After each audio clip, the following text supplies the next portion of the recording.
नमस्कार साथियों, मैं आपका दोस्त विभोर मोतला एक बार फिर से स्वागत करता हूं करंट अफेयर की नई क्लास में, जिसमें मैं लेकर आया हूं आपके लिए 10 सवाल जो बने हैं आज रात तक की सुर्खियों से और जो आने वाली आपकी सभी प्रतियोगी परीक्षाओं में आपके लिए उपयोगी साबित होंगे। तो चलिए दोस्तों, शुरू करते हैं आज की क्लास को आज के मोटिवेशन कोटेशन के साथ। आज का मोटिवेशन कोटेशन है आपके लिए, चल उठ फिर से चल मुसाफिर, अभी कहानी बाकी है, हर मोड़ पर रुक मत जाना, तेरी मंजिल बाकी है। दोस्तों, जब तक हम अपनी मंजिल यानी अपने सिलेक्शन तक नहीं पहुंच जाते, तब तक हमको मेहनत नहीं छोड़नी है, यानी लगातार मेहनत करते जाना है।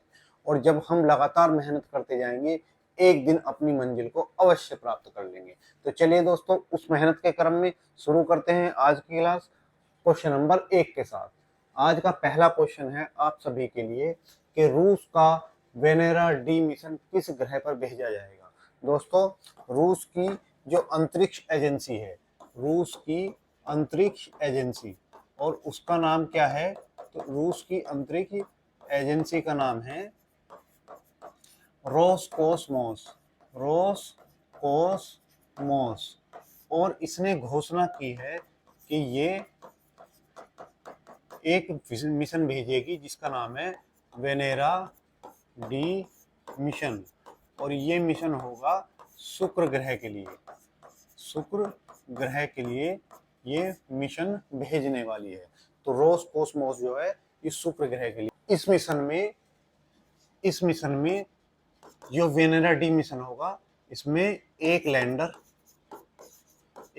भेजा जाएगा प्लस एक ऑर्बिटर और एक इसमें गुब्बारा भेजा जाएगा। यानी ये गुब्बारा जो होगा वो जांच यान होगा। ठीक है, तो इसे हम बोलेंगे गुब्बारा जांच यान। तो ये 3 चीज इसमें भेजी जाने वाली है। ये जो लैंडर होगा ये इसकी सतह पर उतरेगा किसकी? तो शुक्र ग्रह की सतह पर उतरेगा। ठीक है, शुक्र की सतह पर उतरेगा और वहां के तापमान, सतह की संरचना, इन सब का अध्ययन करेगा। ठीक है, या इन सब की जांच करेगा। वहीं ऑर्बिटर क्या करेगा कि शुक्र ग्रह के चारों ओर उसकी कक्षा में चक्कर लगाएगा और उसके जो तापमान है, वायुमंडल है, उसकी जांच करेगा। किसकी? तो वायुमंडल की जांच करेगा। ठीक है, वायुमंडल की जांच करने के लिए कौन सा है? तो एक ऑर्बिटर मिशन है। और ये जो गुब्बारा यान है ये शुक्र ग्रह के लंबे समय तक वायुमंडल और संरचना की या उसके दाब की क्या करेगा? जांच करेगा।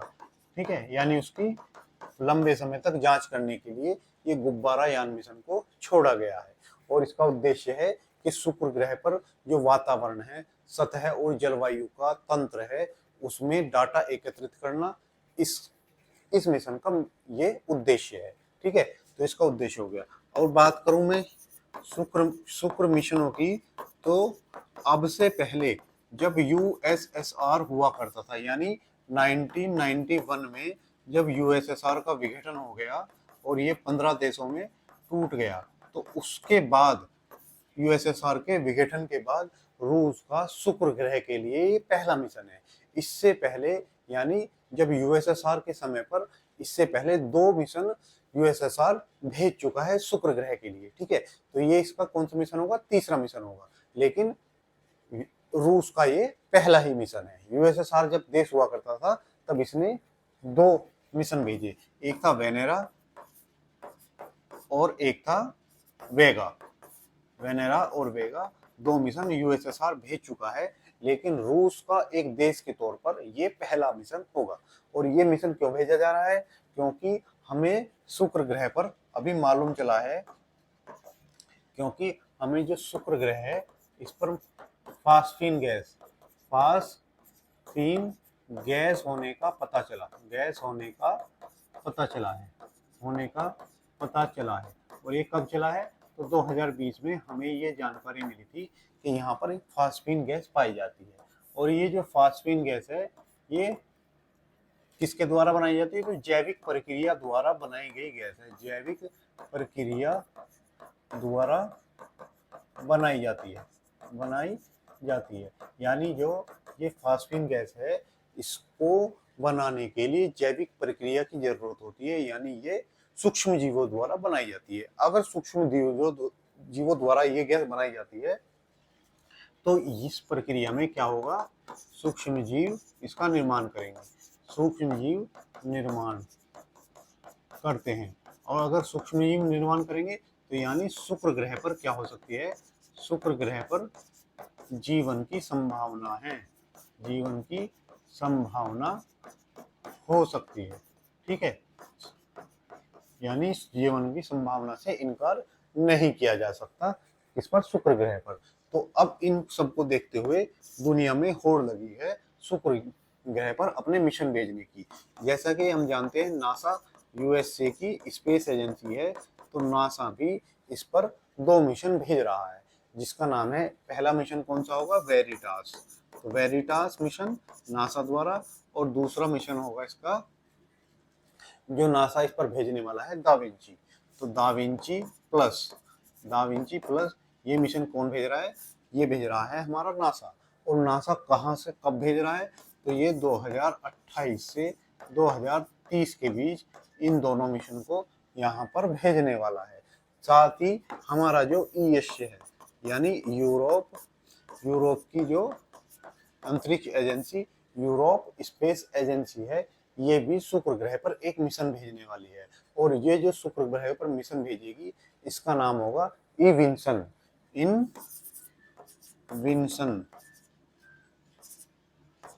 इनविंशन मिशन ये कहां पर भेजने वाला है, शुक्र ग्रह पर।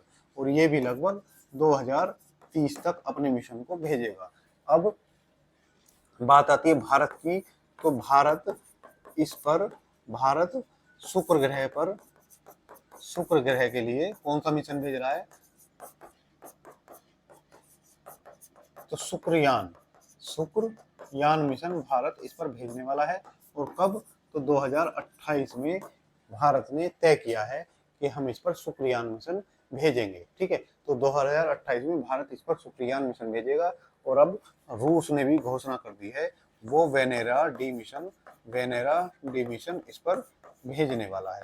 कब भेजेगा, तो ये 2030 से 2034 के बीच भेजने वाला है। ये इसमें सबसे आगे यानी लैंडर और ऑर्बिटर इस पर भेजेगा। तो ये हो गई पूरी जानकारी इस मिशन के बारे में। अब जब बात आई है शुक्र ग्रह की, तो शुक्र ग्रह के बारे में भी हम जान लेते हैं। चलिए, तो ये इनका मिशन होगा जो शुक्र ग्रह पर जाएगा। अब सोलर सिस्टम में हम देखते हैं शुक्र ग्रह। सोलर सिस्टम में सूर्य के चारों ओर सारे ग्रह चक्कर लगाते हैं। तो सूर्य से सबसे पहला ग्रह है बुध, और बुध के बाद जो ग्रह आता है शुक्र। तो इसके बारे में क्या जानकारी मिली कि ये सूर्य से दूसरा ग्रह है। ठीक है, दूसरी जानकारी इसके बारे में क्या मिली, पृथ्वी से सबसे नजदीक का ग्रह, पृथ्वी से सबसे नजदीक का ग्रह। ठीक है, अब इसकी संरचना पृथ्वी की संरचना के समान है, यानी ये देखने में पृथ्वी के जैसा ही दिखाई देता है, इसलिए इसे संरचना समान होने के कारण पृथ्वी का जुड़वा ग्रह कहते हैं, पृथ्वी का जुड़वा ग्रह। ठीक है, ये अपनी चमक के लिए जाना जाता है, इसलिए सबसे चमकीला ग्रह कौन सा है, तो यही होगा। और ये चमकता है तो इसे सुबह का तारा यानी भोर का तारा और सांझ का तारा के नाम से जाना जाता है। भोर और सांझ का तारा। दूसरा इसके बारे में क्या बात है याद रखेंगे, इस पर CO2 अधिक मात्रा में पाई जाती है, यानी 92 से 95% में इसमें CO2 की मात्रा कितनी 92 से 95% पाई जाती है। अब जब ये मात्रा पाई जाती है तो ये क्या करेगी, ये जब दिन में इस पर सूर्य की रोशनी पड़ेगी तो क्या होगा, तो ये इसको एब्जॉर्ब कर लेगी, यानी इसको तापमान को एब्जॉर्व करके रखेगी और रात में भी ये तापमान यहाँ पर नहीं घटता। तो इसके लिए यहाँ तापांतर सबसे कम होता है। ठीक है, ये क्योंकि जब ये रात को तापमान गिरेगा ही नहीं तो रात और दिन के तापमान का जो अंतर है वो नहीं होगा, तो इसलिए तापांतर सबसे कम है। और यहाँ पर ये CO2 इतनी अधिक मात्रा में है कि जो सूर्य का ताप है उसको अवशोषित कर लेती है, यानी छोड़ती नहीं है। तो ये कैसा हो गया, सबसे गर्म ग्रह। सबसे गर्म ग्रह भी कौन सा है, तो शुक्र ग्रह है। तो ये पूरी जानकारी आपको शुक्र ग्रह के बारे में होगी। चलिए, सोलर सिस्टम में हमारे कितने ग्रह पाए जाते हैं, तो सोलर सिस्टम में हमारे 9 ग्रह पाए जाते हैं, जिसमें सबसे पहले हमारा बुध सूर्य के सबसे नजदीक, फिर शुक्र और फिर पृथ्वी और फिर मंगल। और यहाँ पर आती है फिर एस्टेरॉयड बेल्ट। कौन सी, तो यहाँ पर छोटे छोटे ये एस्टेरॉयड है। तो यहाँ पर बृहस्पति और पृथ्वी के बीच में क्या है, सबसे छोटे छोटे एस्टेरॉयड बेल्ट हैं। ठीक है, तो यहाँ पर एस्टेरॉयड बेल्ट पाई जाती है। इससे अंदर वाले जो 4 ग्रह हैं इनको हम आंतरिक ग्रह के नाम से जानते हैं। आंतरिक ग्रह, अगर आपसे पूछे आंतरिक ग्रह कौन कौन से हैं, तो बुधवार, शुक्रवार, पृथ्वी और मंगल। ठीक है, बुध यहाँ पर आ गया तो एस्टेरॉयड बेल्ट के बाद में बृहस्पति आएगा, फिर शुक्र यहाँ पर आएगा तो शनिवार आएगा एस्टेरॉयड बेल्ट के बाद में। तो बुध, बृहस्पति, शुक्र और शनि, उसके बाद पृथ्वी और मंगल इधर, और अरुण, वरुण और यम। यम को अभी ग्रहों की सूची से बाहर कर दिया गया है। ठीक है, तो अभी कितने ग्रह हैं, 8 ग्रह हैं। ठीक है, तो सूर्य क्या है, हमारा तारा है। तो ये पूरी जानकारी हमारी हुई सोलर सिस्टम के बारे में। चलिए, अब बात आई रूस की, तो रूस के बारे में भी हम एक बार जानकारी देख लेते हैं। रूस जो दुनिया का सबसे बड़ा देश है, रूस जिसकी राजधानी क्या है, मॉस्को, जिसकी राजधानी है, दुनिया का क्षेत्रफल में सबसे बड़ा देश, सबसे बड़ा देश है। ठीक है, यहाँ की सबसे लंबी नदी कौन सी है, तो वोल्गा रिवर, वोल्गा नदी यहाँ की सबसे लंबी नदी है, और ये यूरोप की भी सबसे लंबी नदी है। साथ ही बात करें रूस की, तो एशिया और यूरोप दोनों में स्थित है। ठीक है, वो एशिया और यूरोप दोनों में स्थित है। यहाँ पर एक पर्वत पाया जाता है जिसका नाम है यूराल पर्वत। यूराल कौन सा पर्वत है, तो यूराल पर्वत। और यूराल पर्वत इधर एशिया और इधर यूरोप, यानी एशिया में और यूरोप में विभाजित इसको कौन करता है, तो यूराल पर्वत करता है। ठीक है, वो यहाँ पर एक झील पाई जाती है जिसका नाम है लेक बेकाल। ये कौन सी झील है, तो यहाँ की सबसे बड़ी झील है लेक बेकाल। ये दुनिया की मीठे पानी की सबसे गहरी झील भी है। तो ये पूरी जानकारी होगी आपकी मॉस्को के बारे में। यहाँ की जो मुद्रा है, मुद्रा यहाँ की रूबेल है, रूबेल यहाँ की मुद्रा है। यहाँ की जो राष्ट्रपति भवन है, राष्ट्रपति भवन, इसे हम क्रेमलिन के नाम से जानते हैं। क्रेमलिन के नाम से हम यहाँ के राष्ट्रपति भवन को जानते हैं।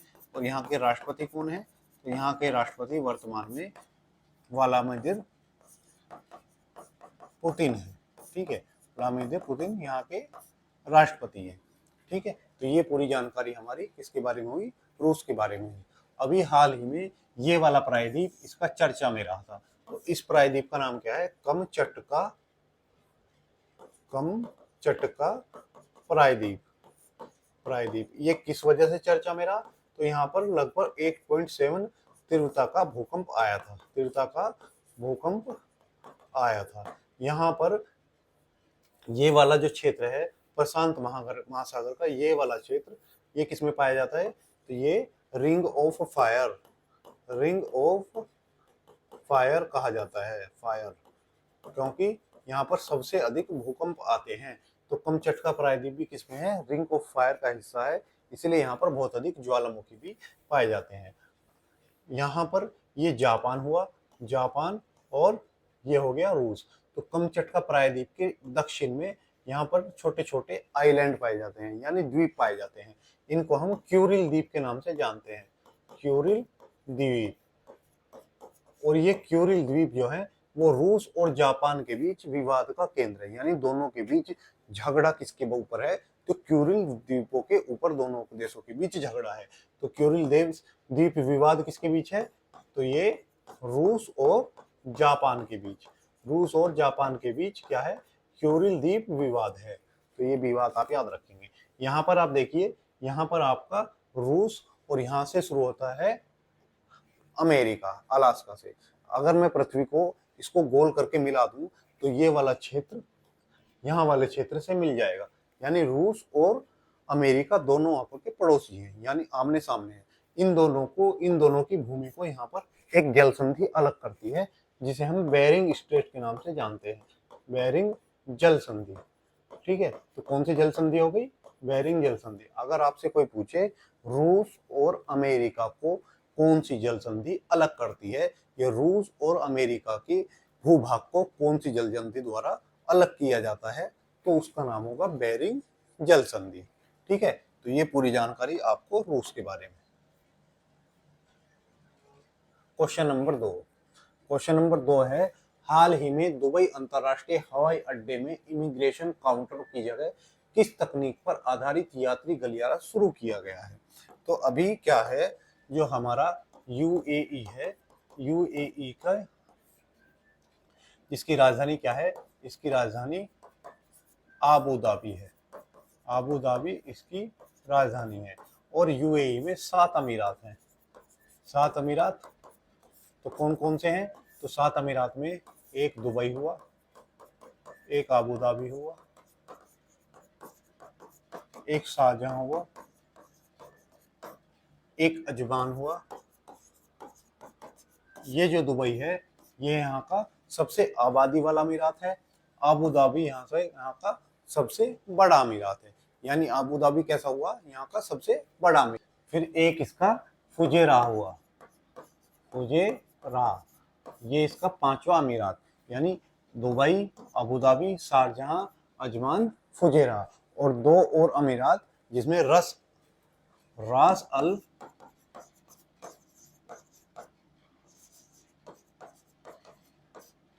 खेमार, रास अल खेमा, सॉरी क्या होगा ये, रास अल खेमा, ये इसका 6ठा अमीरात। तो दुबई इसका सबसे ज्यादा आबादी वाला, अबू धाबी इसका सबसे बड़ा अमीरात है। और एक अमीरात है अमन अल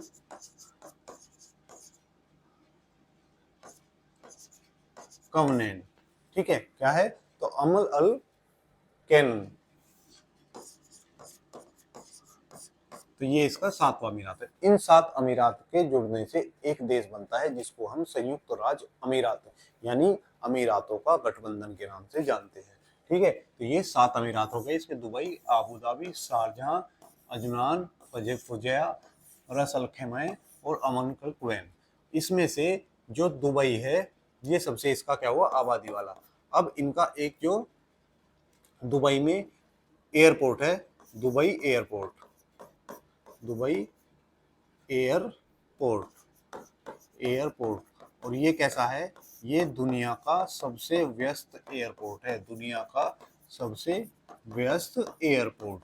और इस एयरपोर्ट में अभी 11वीं बार ये पद हासिल किया है, सबसे व्यस्त एयरपोर्ट होने की जो उपलब्धियां इन्होंने 11वीं बार हासिल की है। अब इसमें क्या कहा गया है, इसमें जो इमिग्रेशन होगा, इसमें जो इमिग्रेशन, यानी इमिग्रेशन का मतलब क्या होता है, जब आप एयरपोर्ट पर पहुंचते हैं तो आपके दस्तावेज की जांच की जाती है, आपके फोटो का मिलान किया जाता है।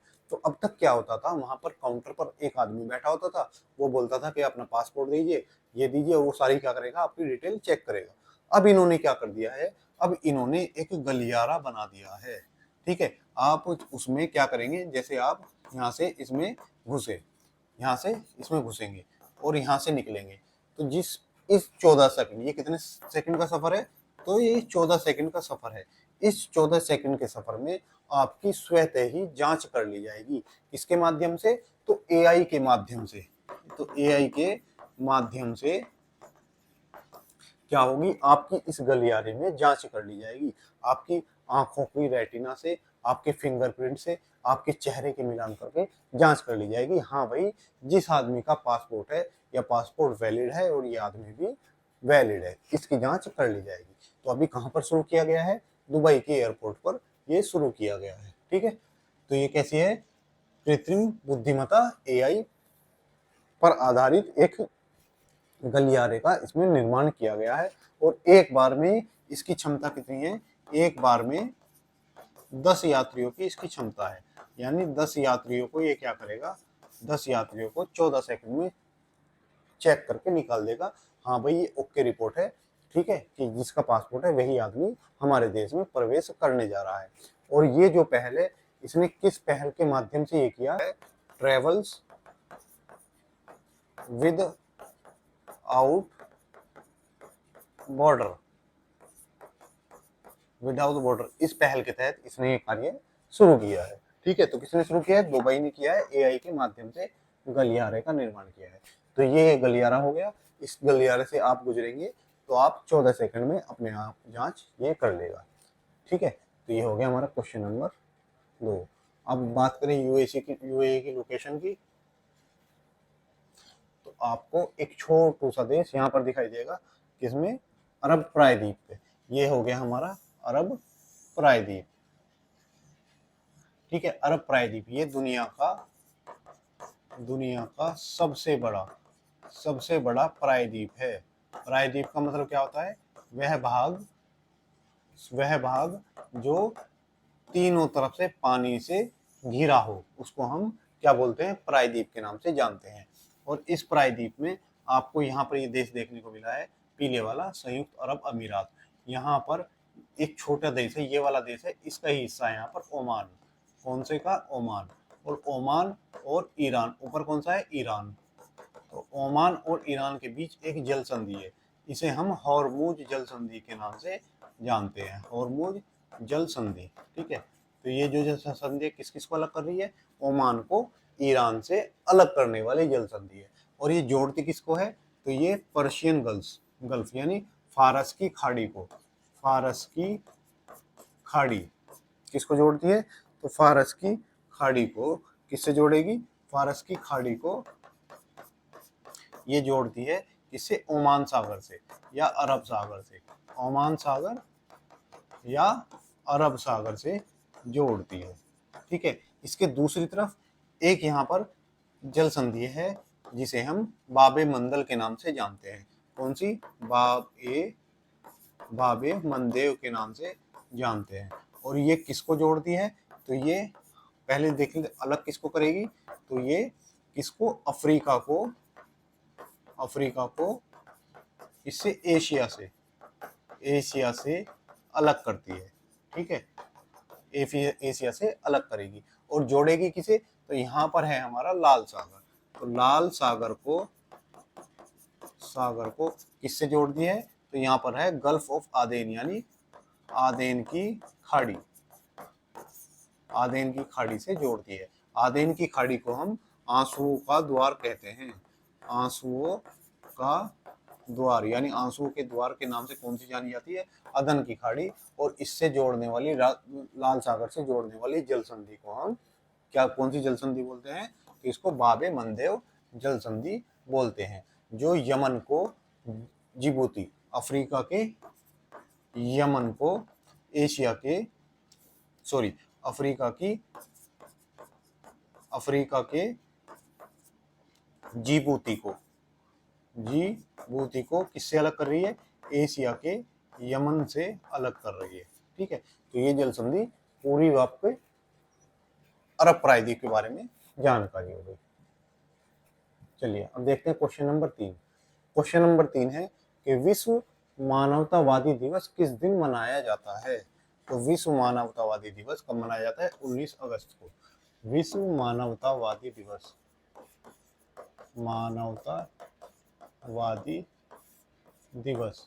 कब मनाया गया, तो 19 अगस्त को मनाया गया। ठीक है, तो 19 अगस्त को विश्व मानवतावादी दिवस मनाया जाता है।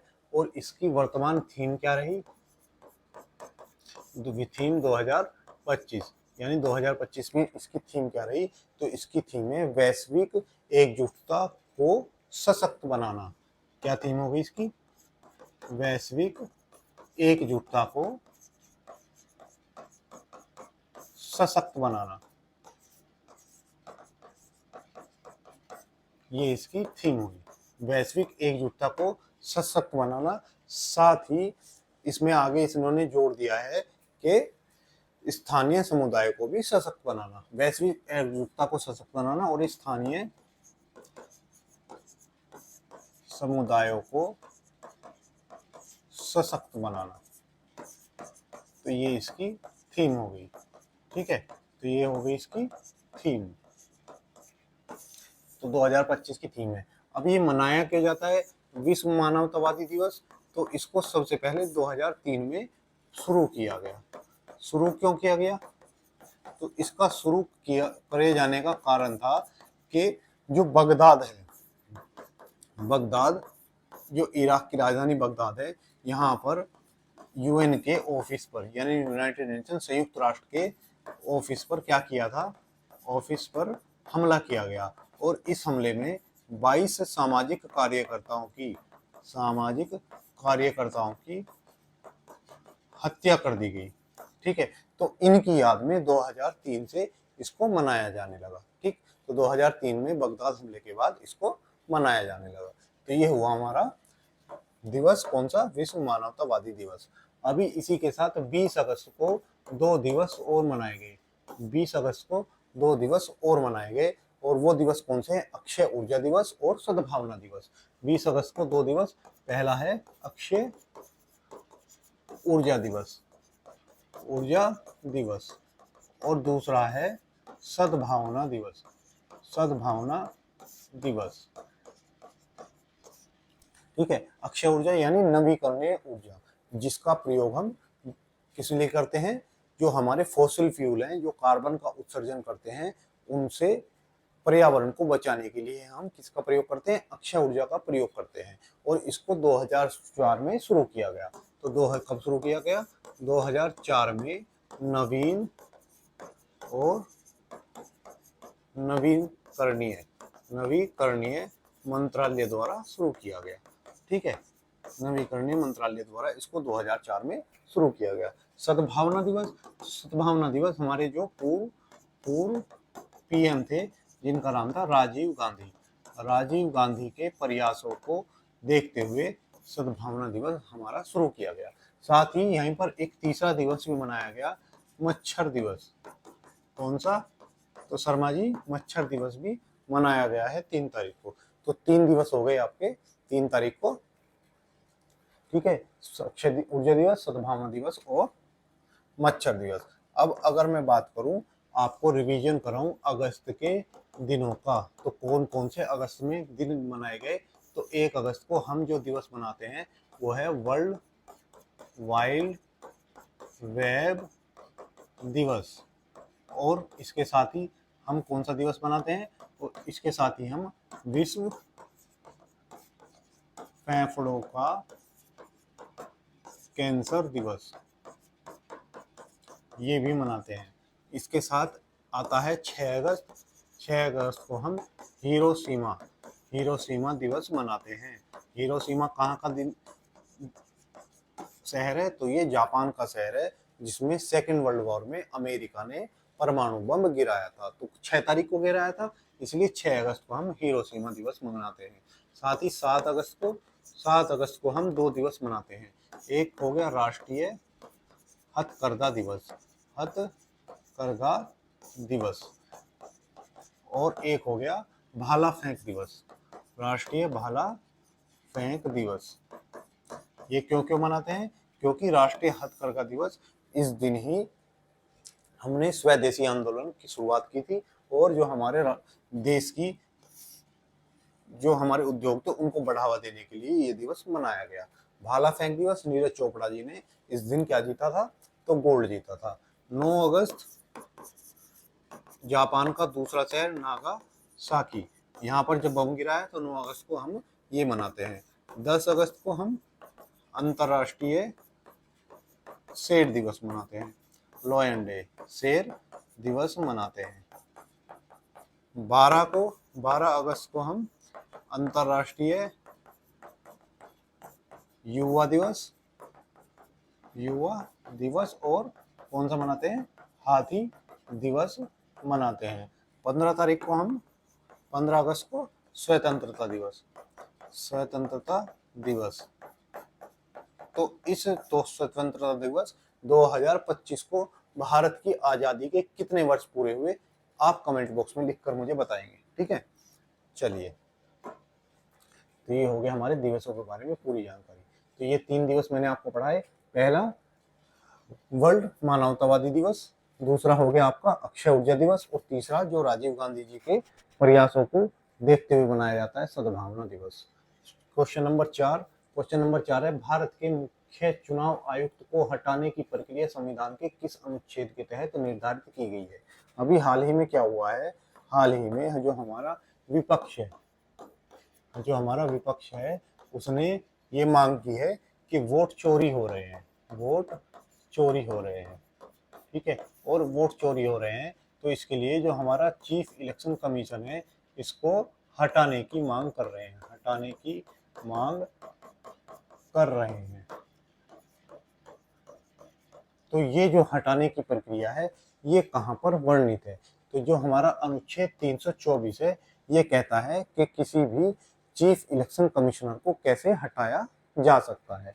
तो इसमें क्या है, तो अनुच्छेद हमारा 324, वैसे तो सीईसी को क्या है, यह कार्यकाल की सुरक्षा प्रदान करता है, यानी उसको ऐसे ही हटाया नहीं जा सकता है। ठीक है, इसके लिए क्या करना होगा, इनको हटाने के लिए सिद्ध कदाचार,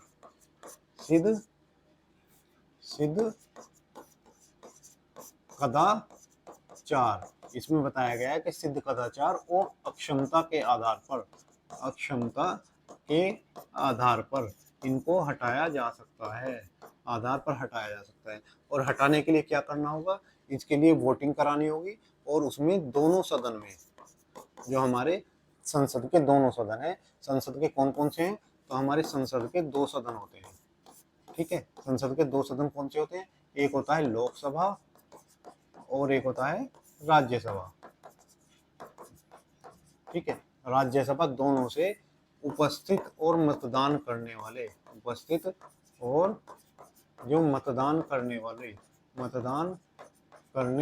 जितने भी सदस्य होंगे, इनके 2/3 बहुमत से प्रस्ताव पास कर इनको हटाया जा सकता है। और उसके बाद भी जो संसद का हमारा तीसरा भाग है, संसद के 2 तो हो गए ये सदन, और तीसरा भाग क्या है संसद का, राष्ट्रपति है। तो इन तीनों भागों से मिलकर क्या बनती है, संसद बनती है। तो फिर उसके बाद राष्ट्रपति इस पर क्या करेंगे, अपना हस्ताक्षर करेंगे। ठीक है, और हस्ताक्षर करेंगे।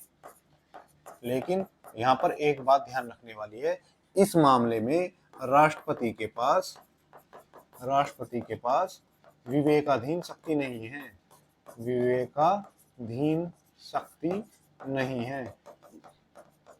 इसका मतलब क्या हुआ कि राष्ट्रपति अपना विवेक से, यानी अपनी बुद्धि से सोचकर इसमें कोई निर्णय नहीं लेंगे, जैसा संसद ने कह दिया वो वैसा ही करेंगे, यानी संसद की सिफारिश के अनुसार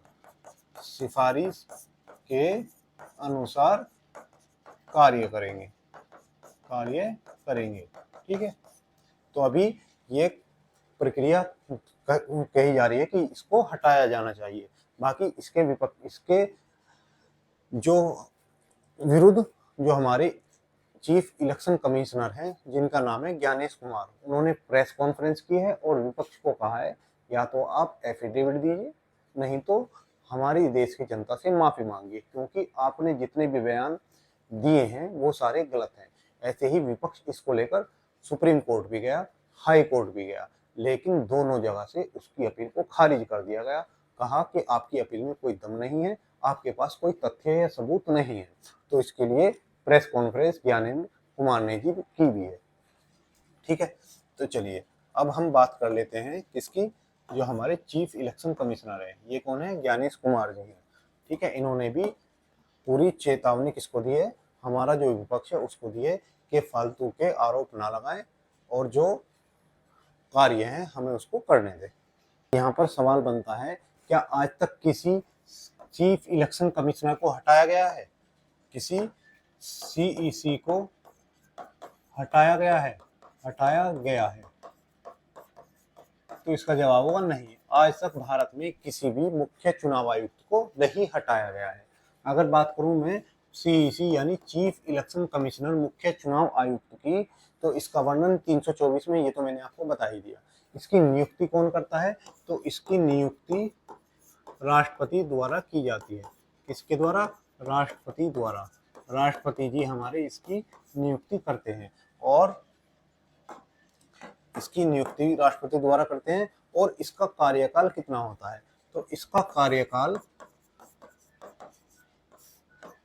6 वर्ष या 65 वर्ष की आयु, जो पहले हो, जो दोनों में से पहले होगी वो इसका कार्यकाल होगा। यानी अगर मान लीजिए कोई व्यक्ति 50 वर्ष की उम्र में क्या बनता है, सीईसी बनता है, यानी चीफ इलेक्शन कमीशन बन जाता है, तो वो अपने 6 वर्ष पूरे कर लेगा, यानी 56 साल तक क्या रहेगा, उसकी उम्र तक वो सीईसी के पद पर रहेगा। लेकिन कोई व्यक्ति मान लो 60 साल की उम्र में क्या हो गया, 60 वर्ष की उम्र में सीईसी बना, चीफ इलेक्शन कमीशन बना, तो वो क्या होगा, 65 वर्ष की उम्र में, यानी उसका कार्यकाल कितना होगा, 5 वर्ष। सिर्फ 5 वर्ष ही वो इस पद पर रह पाएगा। तो या तो उसकी 6 वर्ष पद पर कार्य करते हुए हो या 65 वर्ष की उम्र हो गई हो, जो भी पहले हो जाएगा उसके अनुसार उसको हटा दिया जाएगा। अगर इस बात करें नियुक्ति की, राष्ट्रपति करता है, लेकिन किसकी सिफारिश पर करता है, तो इसकी सिफारिश कौन करते हैं, तो जो हमारे प्रधानमंत्री हैं वो करेंगे, प्लस एलओपी यानी लीडर ऑफ अपोजिशन यानी विपक्ष का नेता करेगा, विपक्ष का नेता, और प्लस एक केंद्रीय मंत्री, केंद्रीय मंत्री। तो ये 3 लोग शामिल होते हैं इस पैनल द्वारा। हमारे चीफ इलेक्शन कमिश्नर की सिफारिश की जाती है कि किसको इस पद पर बैठाना है, और इसको बैठाने की प्रक्रिया में नियुक्ति कौन करेगा, तो राष्ट्रपति करेंगे। तो ये हुआ हमारा पूरा संवैधानिक जो व्यवस्था दी गई है चीफ इलेक्शन कमिश्नर के बारे में। तो अभी हमारे वर्तमान कौन है, तो ज्ञानेश कुमार जी हमारे चीफ इलेक्शन कमिश्नर हैं। चलिए अब देखते हैं क्वेश्चन नंबर 5। हाल ही में लोकसभा ने असम के गुवाहाटी में IIM की स्थापना के लिए किस विधेयक को पारित किया है? अभी हमारी जो लोकसभा है इसमें एक विधेयक पारित किया गया है जिसका नाम है भारतीय प्रबंधन संस्थान संशोधन विधेयक 2025। तो कौन सा विधेयक पास किया है, भारतीय प्रबंधन संस्थान संशोधन विधेयक 2025।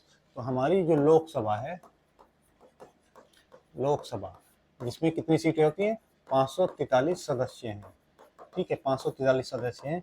इन्होंने एक प्रस्ताव पारित किया, एक प्रस्ताव पारित किया है, पारित किया है किसके लिए, तो असम के गुवाहाटी में, असम के गुवाहाटी में, गुवाहाटी में IIM यानी इंडियन इंस्टीट्यूट ऑफ मैनेजमेंट की स्थापना के लिए क्या किया है, भारतीय प्रबंधन संस्थान, भारतीय प्रबंधन संस्थान संशोधन विधेयक 2025 पारित किया है और कहा है कि अब जो गुवाहाटी में IIM की स्थापना की जाएगी।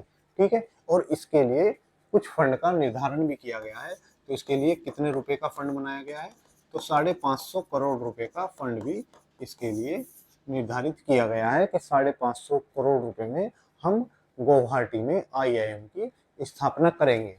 और यह कार्य किसके द्वारा किया जाएगा, तो उसको कार्य शिक्षा मंत्रालय द्वारा किया जाएगा, शिक्षा मंत्रालय द्वारा ये कार्य किया जाएगा। और हमारे शिक्षा मंत्री कौन है, शिक्षा मंत्री हमारे धर्मेंद्र जी हैं। ठीक है, कौन, तो धर्मेंद्र प्रधान जी, धर्मेंद्र प्रधान जी हमारे वर्तमान में क्या है, शिक्षा मंत्री है। ठीक है, तो शिक्षा मंत्री को कार्य दिया गया कि आप यहाँ पर इसकी स्थापना कीजिए। वर्तमान में कितने IIM हैं? तो भारत में वर्तमान में 21 IIM हैं। 21 IIM भारत में अभी उपस्थित हैं। और अगले महीने यानी अगले महीने हम क्या कर रहे हैं? अगले महीने में हम UAE में एक IIM की परिसर की स्थापना करेंगे। इसकी IIM के परिसर की स्थापना करने जा रहे हैं। तो ये भी किसने घोषणा की? हमारे जो मुख्यमंत्री जी हैं धर्मेंद्र प्रधान जी, उन्होंने कहा है कि अगली महीने हम UAE में भी एक IIM खोल देंगे, ऐसी उन्होंने घोषणा की है। चलिए, तो ये हो गई हमारी पूरी जानकारी किसके बारे में? क्वेश्चन नंबर 5 के बारे में, जिसमें क्या कहा गया है कि लोकसभा में ये प्रस्ताव पारित कर दिया गया है। ये हो गया हमारा IIM गुवाहाटी बिल। ठीक है, अब क्या होगा? ये राज्यसभा में जाएगा, राज्यसभा में प्रस्ताव पास हो जाता है, जिसमें तो फिर ये राष्ट्रपति के पास जाएगा, राष्ट्रपति इसको हस्ताक्षर कर लागू करवा देंगे। अब बात करें असम की, तो असम हमारा कहाँ पर है? नॉर्थ ईस्ट का सबसे बड़ा राज्य है। नॉर्थ ईस्ट में हमारे कितने राज्य हैं? तो 7 राज्य हैं। नॉर्थ ईस्ट का राज्य है और ये एकमात्र राज्य है जो नॉर्थ ईस्ट के सभी राज्यों से अपनी सीमा साझा करता है। यहाँ पर देखिए आप, यहाँ पर ये अरुणाचल प्रदेश, नागालैंड, मणिपुर, मिजोरम, त्रिपुरा, मेघालय, यानी 7 सिस्टर में 6 राज्यों से सीमा साझा करने वाला राज्य कौन सा है? तो वो असम है। बात करें असम की, असम की राजधानी दिसपुर इसकी राजधानी है। और असम का पुराना नाम क्या है इसका? तो कामरूप। क्या नाम है? तो इसका पुराना नाम कामरूप इसका पुराना नाम है। ठीक है, कामरूप इसका पुराना नाम हो गया। अब इसके बारे में और जानकारी कि असम जो है नॉर्थ ईस्ट का सबसे बड़ा राज्य है, यानी उत्तर पूर्वी राज्यों, जिसे हम 7 सिस्टर स्टेट के नाम से जानते हैं, 7 सिस्टर स्टेट राज्यों के नाम से हम जानते हैं, का सबसे बड़ा राज्य है, सबसे बड़ा राज्य है। और यहाँ के CM कौन है? तो हेमंता बिस्वा शर्मा क्या है? यहाँ के CM है। यहाँ के राज्यपाल कौन है? तो लक्ष्मण प्रसाद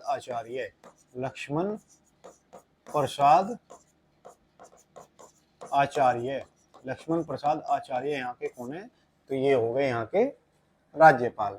ठीक, अब बात करें असम की, तो असम में एक त्योहार मनाया जाता है। यहाँ का जो प्रमुख त्योहार है उसका नाम है बिहू। ठीक है, तो यहाँ पर बिहू नाम का भी त्योहार मनाया जाता है जो सबसे फेमस है। एक यहाँ पर मेला भी होता है, अम्बुबाची मेला। और ये कहाँ पर लगता है? तो ये कामाख्या माता मंदिर में ये मेला लगाया जाता है। अब बात करें यहाँ के नेशनल पार्क यानी राष्ट्रीय उद्यान कौन कौन से हैं? तो राष्ट्रीय उद्यान आप यहाँ के याद रखेंगे। यहाँ के राष्ट्रीय उद्यान है, सबसे पहले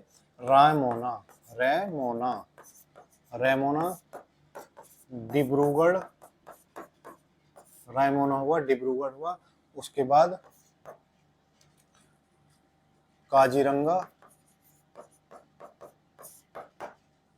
नामेरी, ओरांग,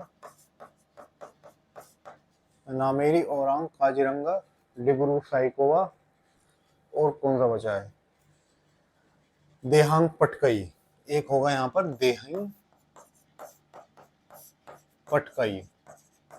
देहिंग पटकई, नामेरी, रायमोना, डिब्रूगढ़ साइखोवा,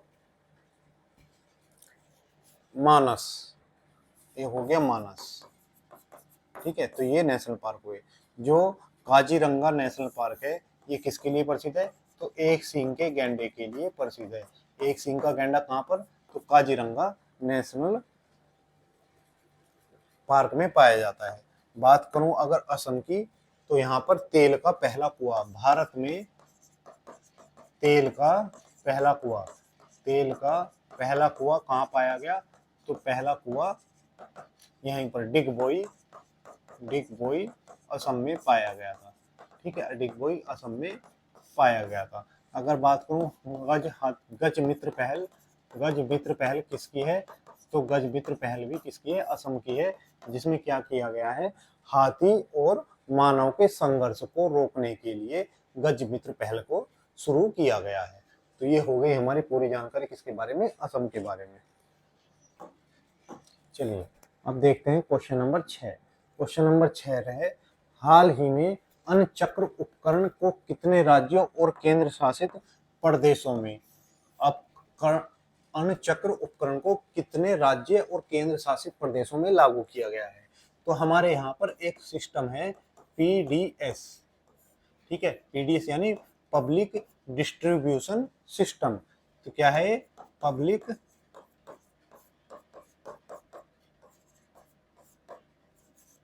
डिस्ट्रीब्यूशन सिस्टम। ये कौन सा सिस्टम है? तो इसके माध्यम से हम अपने यहाँ लोगों को अनाज यानी खाद्यान्न उपलब्ध कराते हैं। और ये खाद्यान्न क्यों उपलब्ध कराते हैं? क्योंकि हमने एक अधिनियम पास किया हुआ है, अधिनियम। और ये क्या अधिनियम है? National food security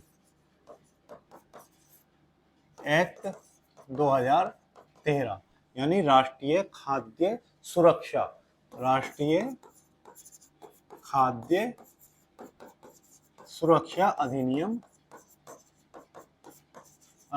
2013। यानी हम अपने यहाँ के लोगों को क्या करेंगे?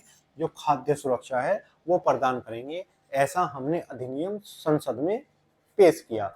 और उसके बाद हमने जो पब्लिक डिस्ट्रीब्यूशन सिस्टम है, जिसके माध्यम से हम लोगों को अनाज और चावल उपलब्ध कराते हैं, यानी खाने का सामान उपलब्ध कराते हैं, इसके लिए अभी क्या हुआ है? इसको लागू करने के लिए या इसको अच्छी तरह से इसका क्रियान्वयन हो, उसके लिए हमने अणुचक्र योजना शुरू की है। अणुचक्र उपकरण क्या किया है? लॉन्च किया है। अब ये कितने राज्यों में लागू हो चुका है? तो ये 30 राज्यों और केंद्र शासित प्रदेश यानी यूनियन टेरिटरी में लागू हो चुका है। ठीक है, और किसमें लागू नहीं हुआ है? तो एक मणिपुर ही ऐसा राज्य है, मणिपुर राज्य है जिसमें ये लागू नहीं है, जिसमें ये लागू नहीं है। ठीक है, मणिपुर राज्य मैंने आपको कल पढ़ाया था कि यहाँ के राज्यपाल कौन है? अजय भल्ला जी हैं, जो अभी नागालैंड का भी कार्यभार संभालेंगे। तो अजय यहाँ पर मणिपुर में अभी क्या लगा है? इमरजेंसी घोषित है, यानी राष्ट्रपति शासन लगा हुआ है। तो अभी मणिपुर ही एक राज्य ऐसा है जहां पर ये लागू नहीं हुआ है। बाकी ये 28 में से 27 राज्यों में लागू हो चुका है। साथ ही 3 यूनियन टेरिटरी कौन कौन सी है? तो यूनियन टेरिटरी में दिल्ली, जम्मू कश्मीर और लद्दाख, 3 केंद्र शासित प्रदेशों में भी ये लागू है। तो 30 राज्य और केंद्र शासित प्रदेशों में ये लागू हो चुका है। ठीक है, और ये अणुचक्र में किया क्या जाएगा? ये अणुचक्र उपकरण जो है, जैसा कि मान लो हमारे पास खाद्यान्न कहाँ से आता है? खाद्यान्न हम किसानों से मंडी में खरीदते हैं, किसानों से खरीदते हैं भैया अनाज। कहाँ से खरीदेंगे? किसानों से। अब किसानों से खरीदने के बाद मान लो हमने ये एमपी से खरीदा, मध्य प्रदेश से, और हमने कहाँ पर भेज दिया? ये वहां से दूर यानी दिल्ली भेज दिया। अब मान लो हमें खाद्यान्न की जरूरत कहाँ पर? एमपी में पड़ी, तो एमपी से फिर कहाँ जाएगा? दिल्ली से फिर एमपी जाएगा। यानी ये खामोखा का जो ट्रांसपोर्ट है ये बढ़ गया। तो इसको कम करने के लिए अभी क्या किया गया है? खाद्यान्न की व्यवस्था वहीं पर की गई है, यानी एमपी का खाद्यान्न जितनी जरूरत है यहीं पर इसकी व्यवस्था की जाएगी। और इस उपकरण के माध्यम से मॉनिटर किया जाएगा कि कितना खाद्यान्न वहां पर उपस्थित है, जो हम बांट सकते हैं, कितने दिनों का खाद्यान्न है। तो इससे क्या होगा? ट्रांसपोर्ट का खर्च कम होगा, अनाज की उपलब्धता अच्छे से पूरी हो पाएगी, और जो मॉनिटरिंग हो पाएगी कि कितना अनाज कहाँ पर उपस्थित है। यानी इसको बेहतर बनाने के लिए हमने क्या किया है? इस व्यवस्था को लागू किया है, अणुचक्र व्यवस्था को। चलिए अब देखते हैं। तो ये हमारी लोगों को खाद्यान्न उपलब्ध कराने की अणुचक्र योजना है, उपकरण है। अब देखते हैं क्वेश्चन नंबर 7। क्वेश्चन नंबर 7 है, हाल ही में सभासार एआई टूल का संचालन किस मंत्रालय द्वारा किया गया है? तो अभी क्या हुआ है, जो हमारा पंचायती राज मंत्रालय है, पंचायती राज मंत्रालय, इसने क्या किया है, इसने एक एआई टूल विकसित किया है जिसका नाम है सभासार। यानी जो गांव में जो सभा होगी, ग्राम में जो ग्राम पंचायत होगी, वहां पर जो सभा होगी उसका जो भी कार्य है, सभा का सार, यहाँ पर सभा होगी यानी प्रधान बैठेगा और गांव में कोई निर्णय लिए जाएंगे, तो उसमें सार क्या निकलेगा, उसको क्या करेगी, ये रिकॉर्ड कर लेगी, है ना, क्या कर लेगी, ये रिकॉर्ड कर लेगी, यानी उसके मिनट्स ऑफ मीटिंग बना देगी कि इस मीटिंग में क्या क्या बातें हुई, ये सब को क्या कर लेगी, रिकॉर्ड कर लेगी। तो ये ग्राम सभा में जो यहाँ का वीडियो होगा, वीडियो प्लस ऑडियो, यानी ग्राम प्रधान ने क्या कहा, इसको रिकॉर्ड कर लेगी, रिकॉर्ड कर का क्या बना देगी, minutes of meeting, minutes of meeting बना देगी। इसे हम MOM के नाम से जानते हैं, यानी मिनट्स ऑफ मीटिंग बना देगी कि यहाँ पर रिकॉर्ड करके आवाज भी और दृश्य भी यानी वीडियो भी दोनों को रिकॉर्ड करके क्या कर देगी, ये बना देगी। यानी ये क्या हुई, तो सभासार एक डॉक्यूमेंटेशन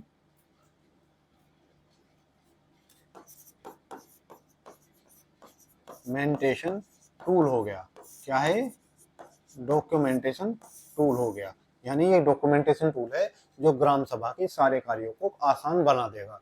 ऐसा किसने करा है, ग्राम पंचायत ने कहा है।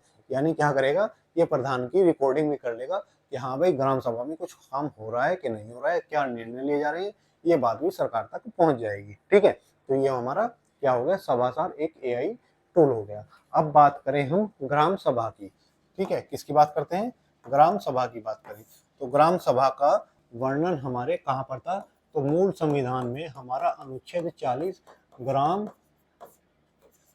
सभा की बात करता था। ठीक है, ग्राम सभा की बात कब करता था, तो अनुच्छेद 40 जब हमने संविधान बनाया तब करता था, लेकिन ग्राम पंचायत का जिक्र हमारे संविधान में नहीं था।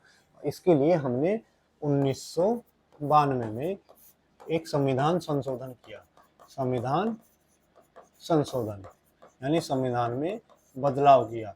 कौन सा संविधान संशोधन था, तो ये 73वां संविधान संशोधन था 1992 का। और इसके द्वारा हमने क्या जोड़ा, तो इसके द्वारा हमने अपने संविधान में भाग 9 जोड़ा, और भाग 9 में हमने ग्राम पंचायत को रखा। ठीक है, ग्राम पंचायत को हमने जो इसमें रखा, साथ ही इसके द्वारा हमने अनुसूची 11 को जोड़ा, और इसमें भी क्या है, इसमें हमारा ग्राम क्या है, तो ग्राम पंचायत का वर्णन है, ग्राम पंचायत का वर्णन है। और इसमें ग्राम पंचायत में हमने 28 विषयों को रखा है। अगर आपसे कोई पूछे कि अनुसूची 11 में ग्राम पंचायत के दिन कितने विषय हैं, तो 28 विषय इसमें आते हैं। ठीक है, बराबर है। तो ये हो गया हमारा पूरा संवैधानिक व्याख्या भी हमारे ग्राम पंचायत की। चलिए, तो ये ग्राम पंचायत होगी। अगर आपको कोई ग्राम पंचायत होगी तो उसका पूरा रिकॉर्ड अभी इसमें सभासार में आ जाएगा। चलिए, आज का क्वेश्चन नंबर 8। हाल ही में कार्लोस अलकराज ने 2025 में सिनाटी ओपन फाइनल्स के किस खिलाड़ी पर जीत दर्ज की है, तो हमारा एक सिनाटी जो है टेनिस का क्या है, एक टूर्नामेंट है। ठीक है, सिनसिनाटी किसका है, टेनिस का है। और ये होता कहाँ है, तो ये अमेरिका में आयोजित किया जाता है।